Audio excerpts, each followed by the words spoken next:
Айжан Ханетовна, здравствуйте. Расскажите, пожалуйста, о результатах работы Центра квалификации. Вот чем вы можете гордиться?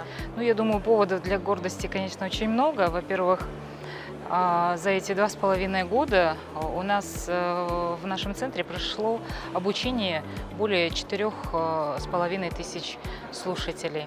Это слушатели разных профессий, в том числе это значит, специалисты общественного транспорта, такие как водители и кондукторы предприятий городского пассажирского транспорта. Проходят обучение специалисты сервисных служб, диспетчеры, операторы колл-центра. На сегодняшний день у нас продолжают обучение специалисты управления административной полиции, полицейские. Поэтому есть масса программ, которые разработаны для проектов компании «Астана ЛРТ». Эти программы соответствуют международным требованиям, и я думаю, что мы будем продолжать, конечно, работу в этом направлении, поэтому есть много чем гордиться, и я думаю, в ближайшее время мы еще многим поделимся. Айжан Ханетовна, вот это видео мы делаем для социальных сетей, записываем. И пользователи социальных сетей в последнее время частенько жаловались на культуру водителей и кондукторов. Что делается вашим центром в этом направлении, чтобы все-таки не было таких жалоб и качество сервиса, качество взаимодействия между водителем и кондуктором и пассажирами было на достаточно высоком уровне? Предусмотрены ли какие-то программы?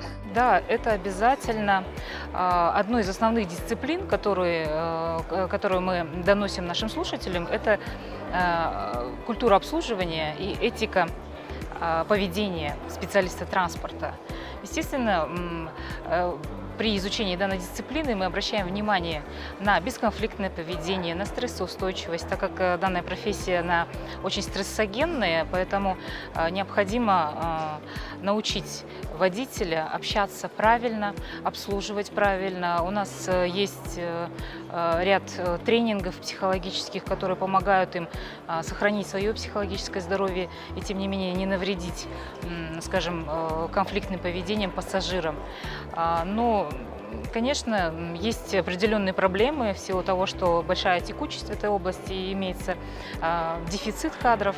Но, тем не менее, я считаю, что на сегодняшний день работа ведется очень плодотворно, и определенная часть обученных уже специалистов все-таки поменяли свой взгляд и поменяли свое сознание на данную профессию.